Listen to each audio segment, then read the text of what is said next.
E estamos gravando, estamos ao vivo. Mentira, isso é uma gravação, novamente. E é isso aí, começamos. Então,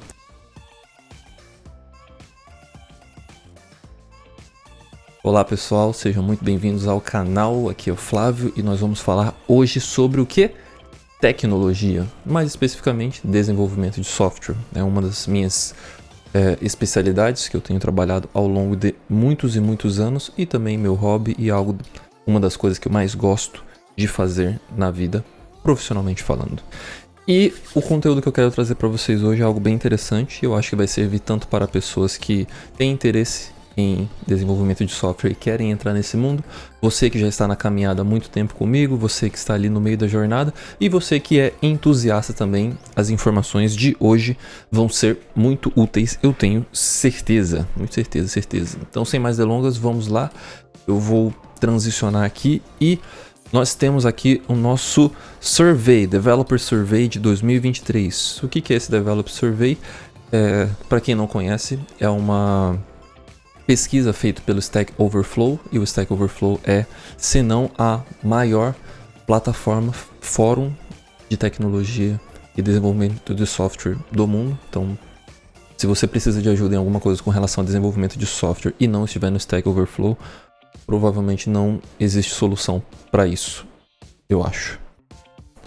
Isso mostra que você consegue encontrar praticamente tudo dentro do Stack Overflow. É uma plataforma incrível. E todos os anos eles fazem uma pesquisa com milhões de desenvolvedores no mundo. Aqui na pesquisa diz que foram feitos com mais de 90 mil desenvolvedores que responderam a esse survey, né? A essa pesquisa. E isso gerou muitos dados bem interessantes. E eu quero compartilhar com vocês esses dados, porque eles podem te dar alguns insights muito interessantes e te direcionar nas próximas decisões que você vai tomar na sua carreira ao longo dos próximos anos. Isso também nos dá um vislumbre do que nós temos para o ano que vem.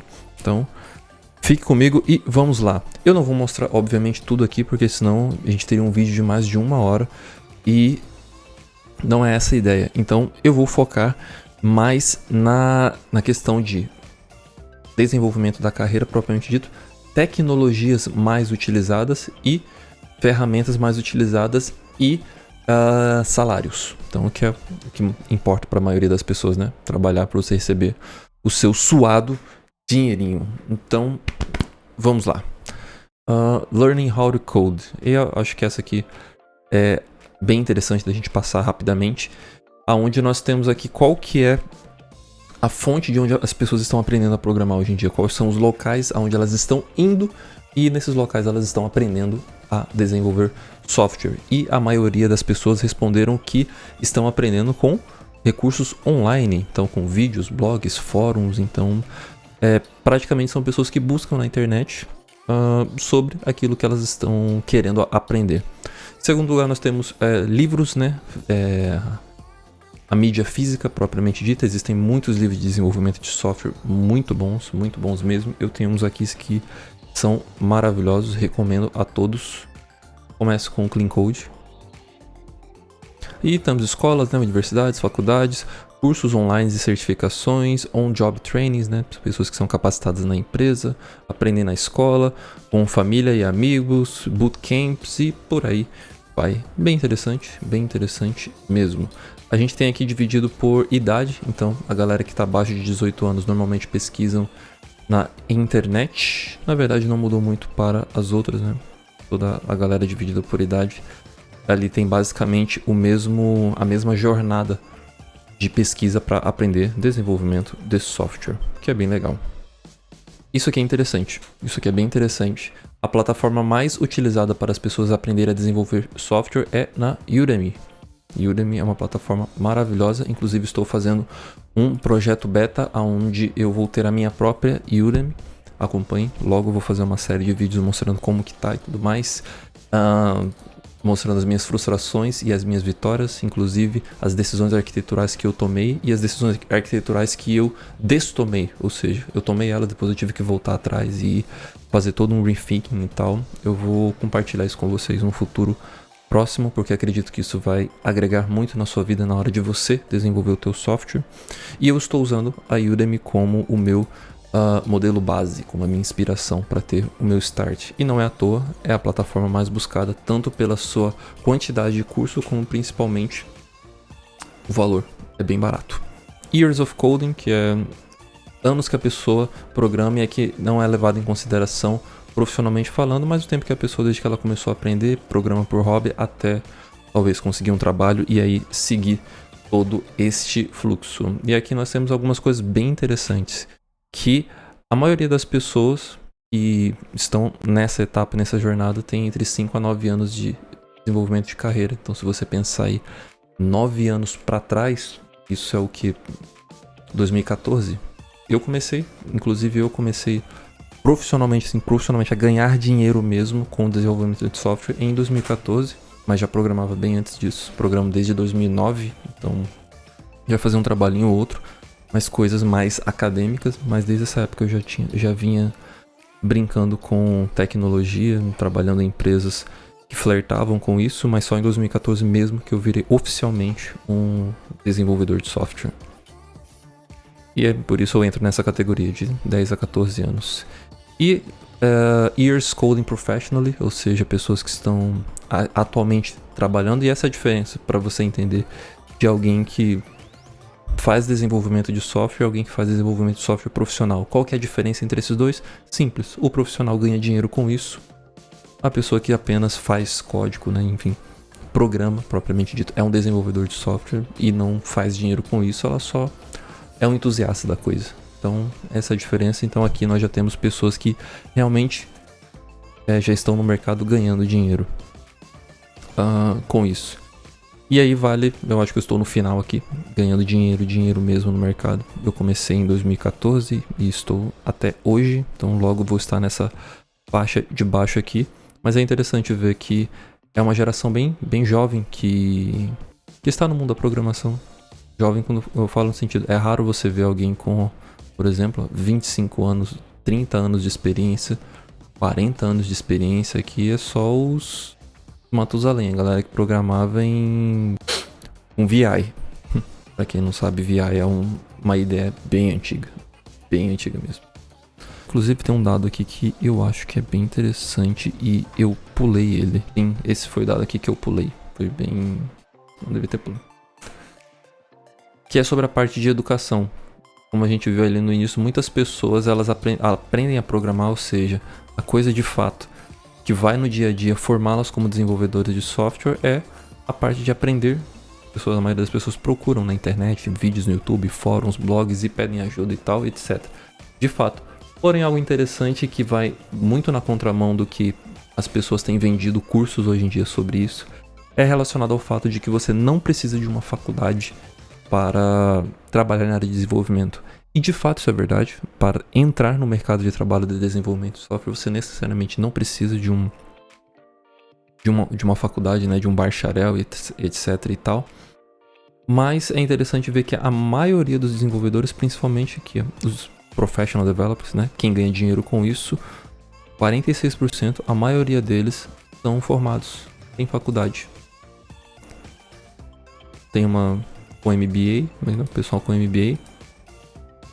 Mas é interessante ver que existe aqui uma quantidade não insignificante, 12,55% de pessoas que foram para a universidade, colégio e tal, mas não tem um diploma, estudaram alguma coisa ou talvez não, mas que estão na área de desenvolvimento de software, entraram, e isso é um número expressivo. Mas isso é um adendo que eu quero te dizer. Apesar de realmente não ser necessário você explicitamente ter uma faculdade para entrar na carreira de software, eu te recomendo fortemente você fazer uma.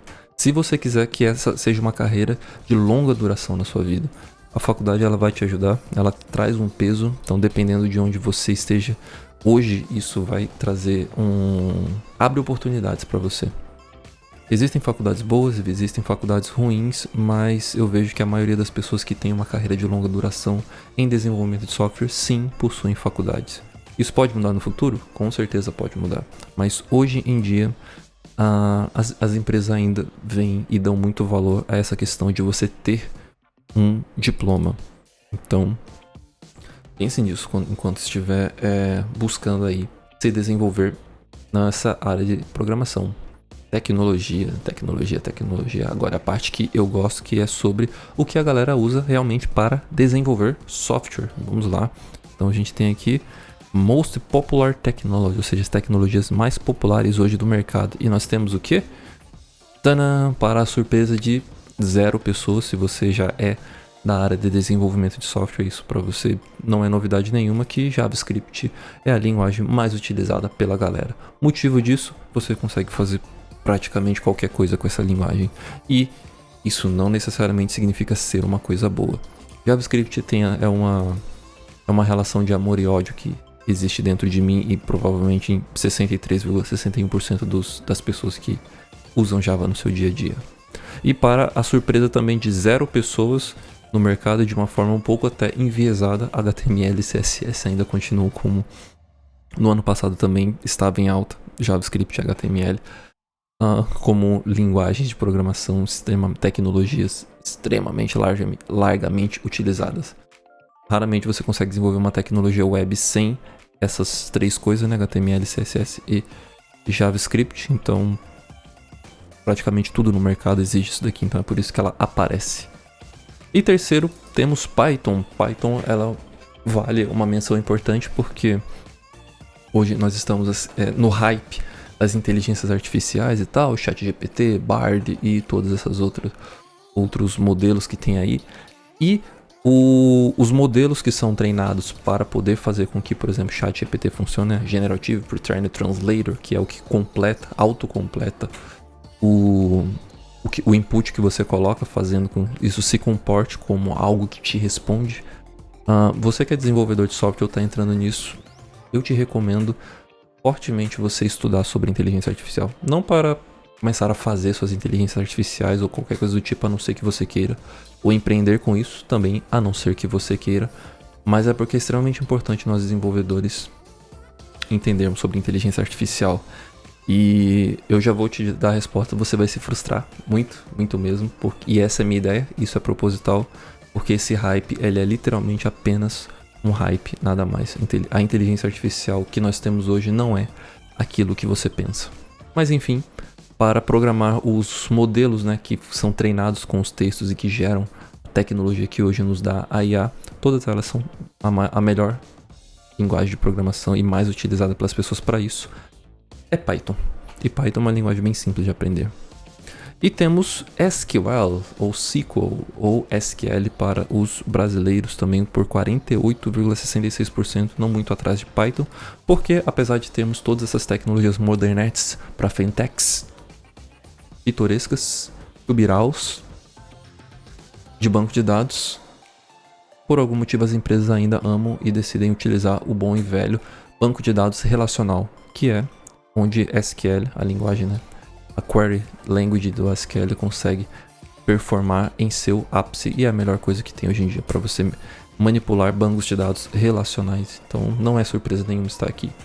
E por último temos TypeScript. E eu vou TypeScript, não vou falar do resto porque quem se importa com Java, por exemplo. Assim, o que importa são essas 5 primeiras, e TypeScript tem sido a tecnologia que eu tenho mais utilizado em quase tudo que eu faço, principalmente tecnologia web, back-end, server-side, rendering e todos esses tipos de coisas que nós temos hoje. Eu tenho muita felicidade em programar em TypeScript. É uma linguagem que, não vamos dizer assim que pode ser uma linguagem, porque vamos dizer assim, é um subset, é um port de JavaScript, só que tipado.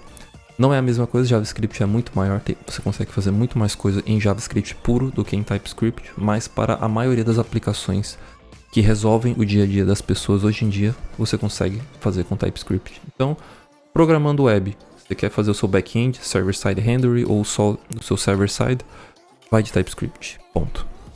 Open source, bonito, funcional, simples de aprender, sucesso total.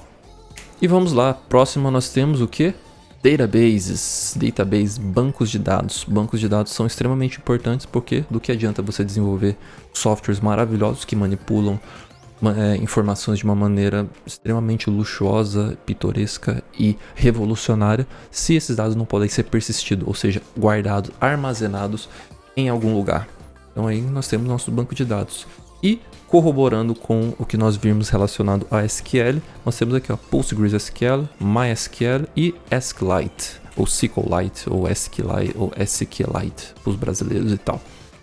Os 3 bancos mais utilizados são bancos de dados relacionais. Olha só, para surpresa de 0 pessoas. Postgres, eu admito que sim,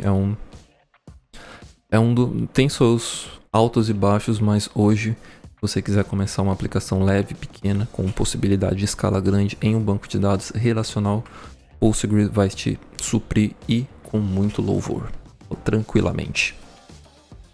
Temos em quarto lugar MongoDB, que particularmente também é uma das tecnologias que eu mais uso para quase todos os projetos que eu faço, quase todos mesmo projetos que eu faço.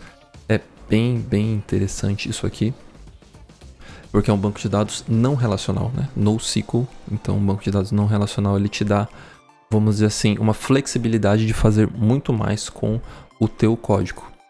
Então é uma coisa que você precisa tomar cuidado, ele não tem, vamos dizer assim, as seguranças que um banco de dados relacional acaba tendo, mas ainda assim ele te permite ter uma arquitetura muito mais flexível dentro da sua estrutura que você está trabalhando. E o MongoDB hoje é uma das plataformas que mais entregam valor nisso, porque além dela ser muito boa e ter uma documentação e um suporte muito bom, ela é barata para você colocar na nuvem, etc e tal. E temos a SQL Server, que vale acho que uma menção honrosa tanto aqui quanto nas nossas linguagens de programações, onde nós temos aqui C#, ambas, tanto C# quanto Microsoft SQL Server, são tecnologias Microsoft. E eu devo admitir que são tecnologias muito boas mesmo, e que valem sim apenas aprender. Qual que é a desvantagem delas que me faz com que eu prefira as outras? É que você precisa vender a sua alma para a Microsoft, literalmente. Você vai estar preso a toda a infraestrutura deles e tal. É uma infraestrutura boa? É. Mas às vezes o custo é alto, dependendo do que você faça ali, e sair, caso você precise sair, não é uma tarefa fácil. Outra menção honrosa aqui, ó, Redis. Redis é uma linguagem muito... é um banco de dados muito popular. Existem muitas ferramentas de banco de dados dentro dele. Hoje ele é utilizado muito como cache. Utilizado como cache é algo bem importante. Existe uma estratégia hoje de desenvolvimento de software que é chamada de CQRS, aonde as suas operações descritas no banco de dados funcionam, você faz e tal, porém as operações de leitura, elas são feitas em outro banco de dados. Normalmente se usa o Redis para isso, onde o mesmo banco que você escreve não é o banco que você lê. E isso é bem interessante, isso te dá algumas flexibilidades bem legais, como também desafoga o seu sistema, dependendo da usabilidade de como ele foi desenvolvido. E isso dá uma disponibilidade maior. É um approach bem interessante, principalmente quando você está querendo escalar a tua empresa e o teu software. Que legal. Web frameworks e tecnologias que as pessoas mais usam hoje em dia são... Aqui só vale a pena citar duas, que no caso são Node.js, que é a habilidade de você usar JavaScript do lado do servidor, ou seja, desenvolver back-end, e React, que é você fazer de uma forma componentizada, enfim, controle de estados e vários outros tipos de... como é que eu posso colocar isso? Features que você precisaria em uma aplicação web, React consegue fazer para você. Foi feito pela Facebook, hoje chamada Meta, e provavelmente 40% das empresas, e eu diria até mais, usam isso daqui. Então é bem provável que não é surpresa os desenvolvedores. Então se você olhar aqui profissionalmente, ó, se nós formos para a parte profissional developer, React está em primeiro. Quem está aprendendo realmente, normalmente começa o Java, o Node puro, né, a criar aplicações, servidores com Node puro. O React você consegue tanto fazer front quanto back, né? Você utiliza JavaScript e Node.js para tal. Mas os profissionais, a maioria das pessoas usam React e faz total sentido. Outras ferramentas utilizadas, Docker tem ganhado aí espaço. Ano passado foi só o NPM e dentro disso tudo. O NPM é o gerenciador de dependências do Node. Pip é o gerenciador de dependências do Python. Yarn também é um gerenciador de dependência, só que do Node é um desses concorrente. Temos Homebrew, também é um gerenciador de dependência mais de OS geral, muito usado no Mac OS. E Docker é nosso containerizador. Uma Um resumo rápido do que é um container, também vale muito a pena. Recomendo estudar isso daqui, é bem importante. É você conseguir criar uma imagem com exatamente aquilo que uma máquina, né, um computador ou um servidor na nuvem, vamos dizer, precisa para poder rodar a tua aplicação. Então ele consegue de uma maneira fidedigna ali rodar a tua aplicação com exatamente as coisas que ela precisa para rodar. Isso garante muito eliminar aquele problema onde nós temos a coisa funciona na sua máquina, mas quando você subiu na nuvem para de funcionar. Na sua máquina foi, na nuvem não. Isso acaba porque você tem uma imagem idêntica dos dois lados. Se a imagem funcionar na sua máquina, provavelmente vai funcionar. Provavelmente não, é 100% de certeza que vai funcionar na nuvem. Integrated Development Environment, ou seja, as IDEs, ou seja, qual que é o software que nós usamos para desenvolver o nosso código maravilhoso. E aí nós temos professionals, claro, Visual Studio Code, que detonam o mercado. Isso aqui vale uma menção bem interessante. Você que está estudando aí programação e não sabe qual ferramenta utilizar, você usa o Visual Studio Code só porque as pessoas falam para você usar, ou porque você vê na maioria dos vídeos todo mundo só usando esse negócio e não usando os outros. Então vale a pena você entender o motivo pelo qual essa é a IDE mais utilizada do mundo e a mais preferível dos desenvolvedores. A Microsoft teve uma sacada genial que foi: vamos criar uma interface, um local onde as pessoas consigam desenvolver os seus códigos sem estar atrelado a código nenhum. A pessoa vai escolher qual que é a linguagem, qual que é a tecnologia que ela quer programar, e aí ela vai instalar um plugin disso. E esses plugins e a plataforma, ela é mais open source, ou seja, a comunidade, os próprios desenvolvedores podem criar plugins para o Visual Studio Code. Ou seja, a própria comunidade de uma determinada linguagem de programação, de uma determinada tecnologia, pode desenvolver o seu ecossistema, plugar isso no VS Code e você já está ali ready to go para usar. Pronto, e acabou. E isso é uma ideia genial, porque você tem flexibilidade para fazer as coisas da maneira como você achar melhor. Diferente dos outros das outras ideias que nós temos aqui. Eu não vou citar todas porque, meu Deus, é muita ideia que tem no mercado e fazem 70 mil coisas. Nós temos, por exemplo, o Visual Studio padrão. Ele foi feito para você rodar a tecnologia Microsoft, C Sharp, F Sharp,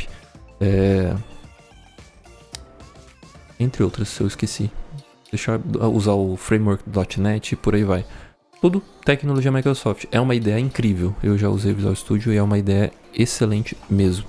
Mas é só para tecnologia Microsoft. Então, se você só usa a tecnologia Microsoft, vá de Visual Studio.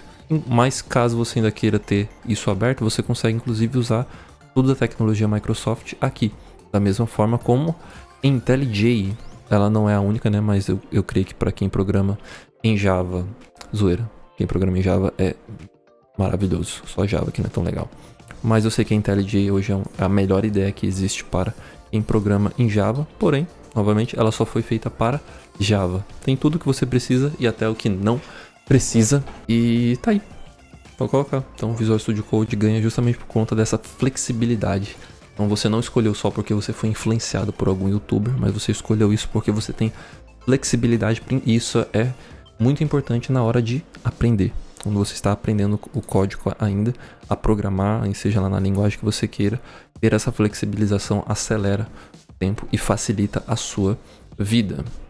Asynchronous Tools, aqui nós já estamos falando mais de ferramentas de gestão de projetos, as mais usadas profissionalmente falando, sem nenhuma surpresa também. Jira e Confluence. Confluence é uma plataforma para documentação e Jira é uma plataforma para a gestão de projetos em si. Então no Confluence é onde você documenta tudo que acontece ali no seu software, na empresa, enfim, e etc. E no Jira é onde você tem os tickets que tem as demandas, as novas features, defects e tarefas e coisas do dia a dia que você precisa fazer e deixar registrado. Essas duas plataformas são as mais utilizadas no mundo todo. Inclusive na empresa que eu trabalho, não tem nem por que esconder. Eu trabalho para a BMW e na BMW se utiliza essas duas ferramentas também. Synchronous Tools, ou seja, plataformas síncronas, né, de interação. Microsoft Teams ganha. Não tem surpresa nenhuma. Quase todas as empresas que eu conheço utilizam o Teams por padrão. Muito confiável, por sinal. Muito reliable. Vai ser uma coisa interessante. Profissionalmente, o Microsoft Teams ele é o mais utilizado. As empresas têm esse incentivo e realmente uma plataforma muito boa. Mas para quem ainda está aprendendo a programar, ou seja, as pessoas que não conseguem, porque o Microsoft Teams ele é pago, né? E dependem de plataformas gratuitas, o Discord ganha. O Discord é a plataforma mais utilizada e com muito louvor das plataformas gratuitas, o Discord é que oferece mais recursos. É que mais tem recursos para oferecer para uma comunidade que quer crescer, né, nesse meio de desenvolvimento de software. É muito, muito legal mesmo.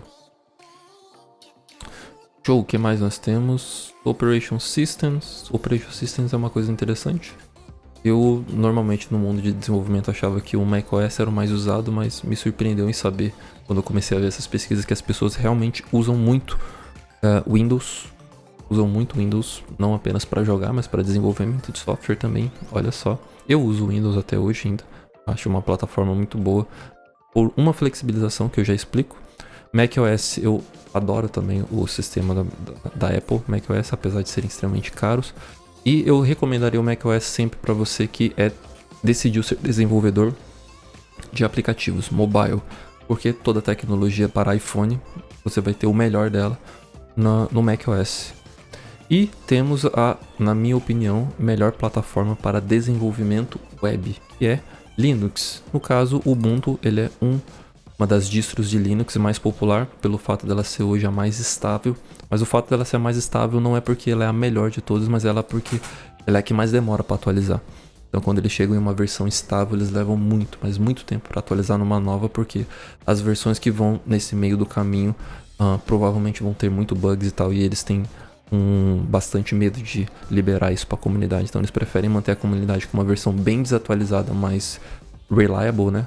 Mais confiável, do que sair lançando e tal. Eu particularmente não gosto muito disso. E temos Android, usado por muitos.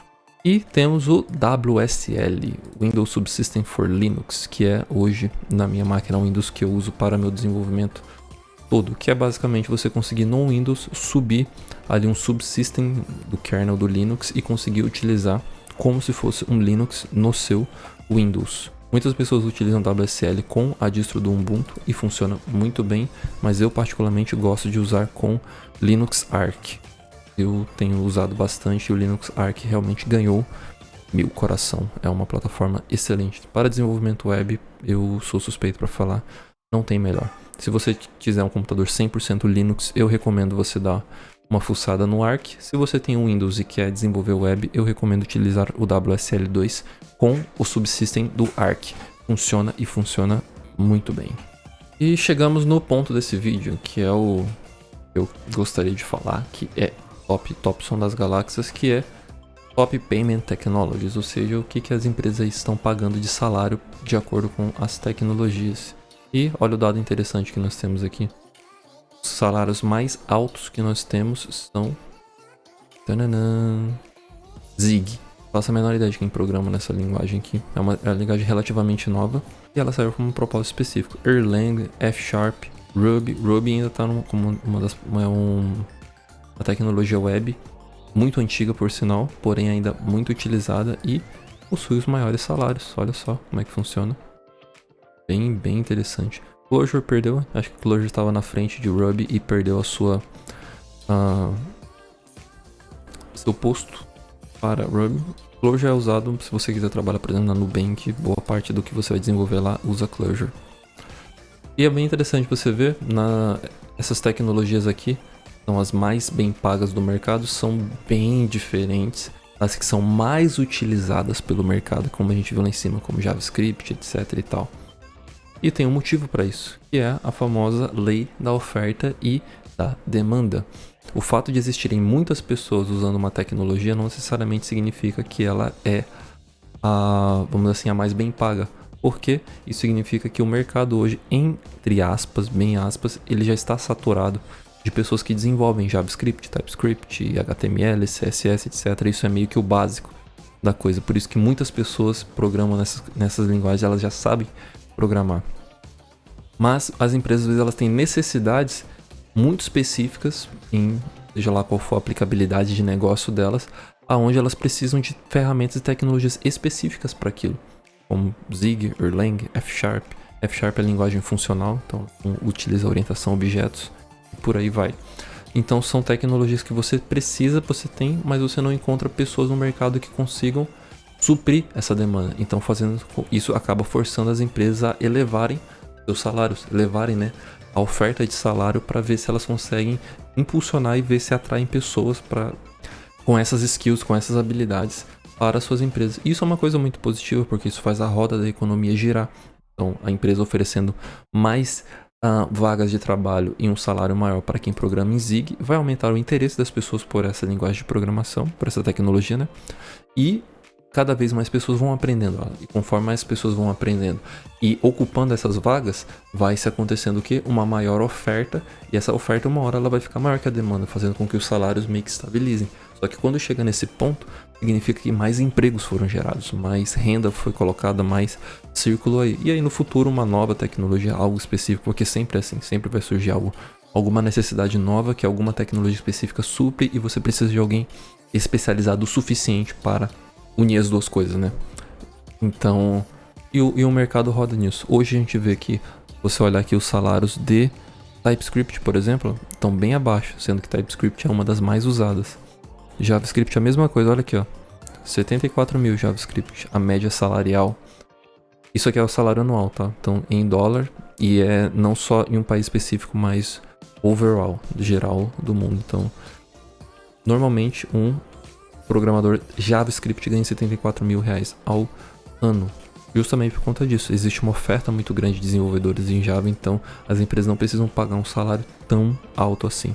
Apesar de que 74 mil dólares ao ano é um puta de um salário.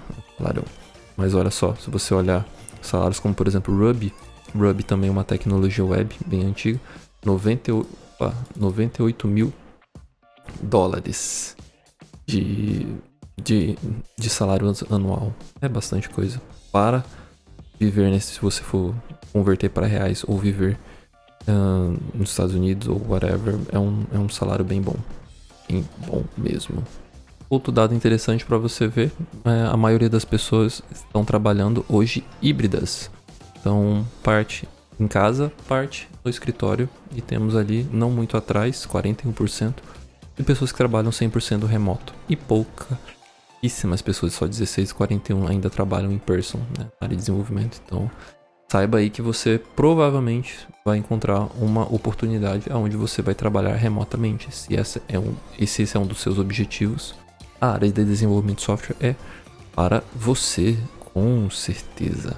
Outro dado bem legal da gente acompanhar é com relação ao employment, ou seja, qual que é o tipo de contrato que essas pessoas têm para ganhar dinheiro em suas profissões, e a maioria das pessoas, professional developers, né, a maioria são empregados no sentido, são colaboradores, trabalham full time em alguma empresa, e apenas 17% são independentes, freelancers e self-employed, ou seja, empreendem são microempreendedores provavelmente, ou tem empresas pequenas neste ramo. Bem legal saber disso. Isso mostra tanto oportunidades quanto pontos de atenção. Então nós temos sim um mercado saturado de desenvolvimento de software, mas isso também o torna seguro. Mostra que se você preza por essa, entre aspas, segurança, né, que o trabalho formalizado te dá, então na área de desenvolvimento de software você vai ter isso. Em contrapartida, se você entende que empreender é muito importante para você e você ser responsável, né, pelo crescimento do seu faturamento, da sua renda, então existe um espaço muito grande aqui, ó, para você crescer nisso, porque poucas pessoas fazem isso. E existe sim muitas oportunidades no mundo do freelancer para você crescer, porém, como desvantagem, você não tem a segurança que você tem no nível acima, o que leva muitos programadores a escolherem a primeira opção, porque você não sabe o dia de amanhã e não sabe se no mês seguinte você vai ter uma renda ou não.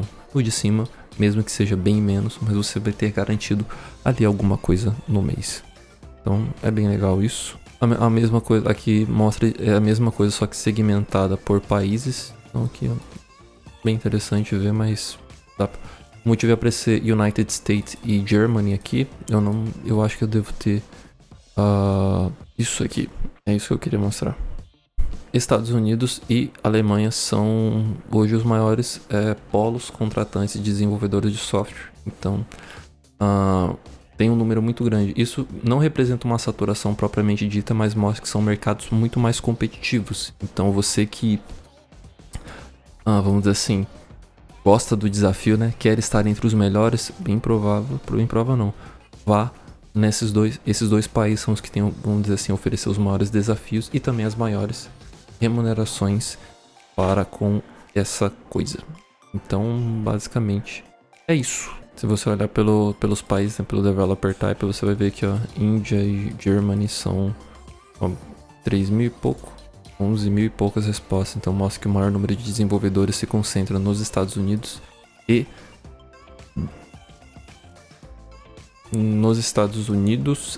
na Alemanha. Então, caso você queira sair do Brasil e enfrentar, né, a área de desenvolvimento de software e ganhar bons salários, então são dois países aí que você pode considerar. No Reino Unido tem um gap salarial um pouquinho maior, então entre Reino Unido e Germany você vai ter no Reino Unido um salário um pouco maior, porém eu vejo que existe mais oportunidades na Alemanha. Então é uma coisa para se pensar, caso queira trabalhar tanto remotamente quanto se mudar de país. E basicamente é isso. Esse foi vamos dizer assim, o overview dessa pesquisa. Você pode entrar, é só colocar Survey Stack Overflow 2023, vai aparecer, mas eu vou deixar o link aqui na descrição para você poder ver na íntegra. Tem muita coisa aqui, ó, muita coisa mesmo, muitos gráficos, muitos insights legais específicos, então fique à vontade para poder olhar. Então é isso, espero que tenham gostado do vídeo, te vejo na próxima e até mais.